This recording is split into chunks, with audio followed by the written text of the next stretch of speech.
Hello and welcome to the Forged Hook Assembly tutorial. In this tutorial, we'll be reviewing the steps taken to model this hook assembly, including the hook body, the hook latch, which is a sheet metal part, the torsion spring, and then the pin. This tutorial is comprised of several videos, so please watch them all to get a full understanding of how to model this forged hook assembly. This video tutorial will step through the workflow history and how to create a 3D model of this clevis slink hook. We'll use hybrid modeling, utilizing both surface and solid geometry to model the hook.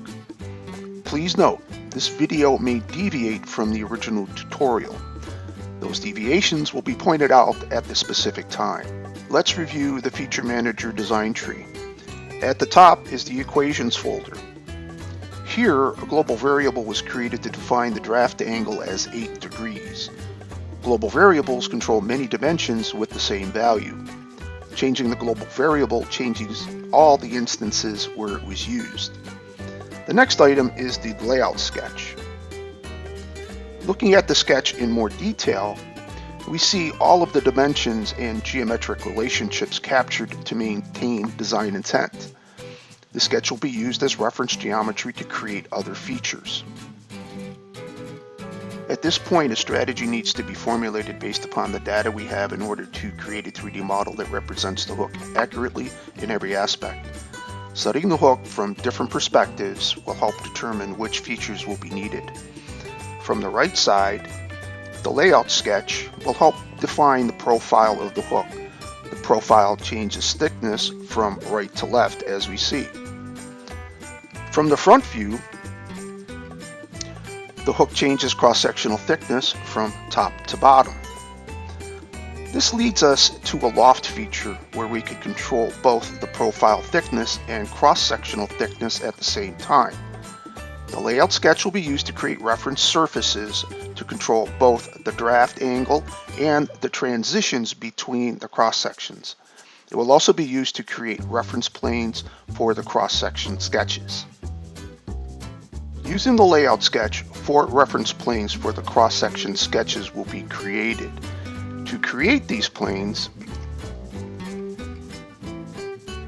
we'll use the right reference plane, the construction line in the layout sketch, and a perpendicular relationship holding the new plane perpendicular to the right plane. Next, the reference or helper surfaces will be created using portions of the layout sketch, outer and inner sketch curves. This sketch was created by selecting entities from the layout sketch and then using convert entities. The convert entities will create on-edge relationships, allowing the new sketch to stay referenced to the layout sketch. Surface extrudes will be created from the sketches with a depth of 10 millimeters and a draft angle equal to the global variable of 8 degrees. Also note that the draft is outwards in this case. Lastly, one more reference surface will be added to help control the taper of the hook as it approaches the tip. This reference surface will be used in the sketch prior to the tip, and a relationship would be formed to control the tangency of that sketch to this reference surface. Next, the cross-sectional sketches for the surface loft can be created. Let's look at one of the sketches here in more detail. We must be aware of some important relationships that we need to create to make sure that the geometry performs correctly in the surface loft.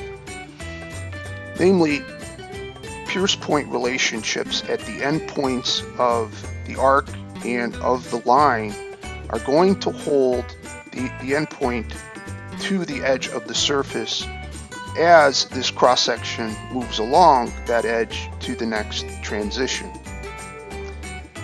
We also see that we have tangent face relationships. Now, a tangent face relationship requires 3 inputs. In this case, we'll use the line, the edge of the surface and the face of the surface to expose the tangent face. Just selecting the line and the face will not expose the tangent face relationship. Each of these relationships will be used in subsequent cross-sectional sketches.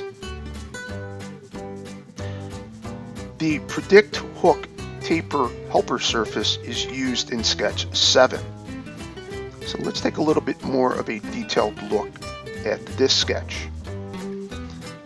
The construction line was created by using a intersect curve between the surface and the reference plane that the sketch is on, and we're holding this curve here to the line using a tangent relationship. This will help us to determine the taper from this sketch to the sketch here at the tip of the hook.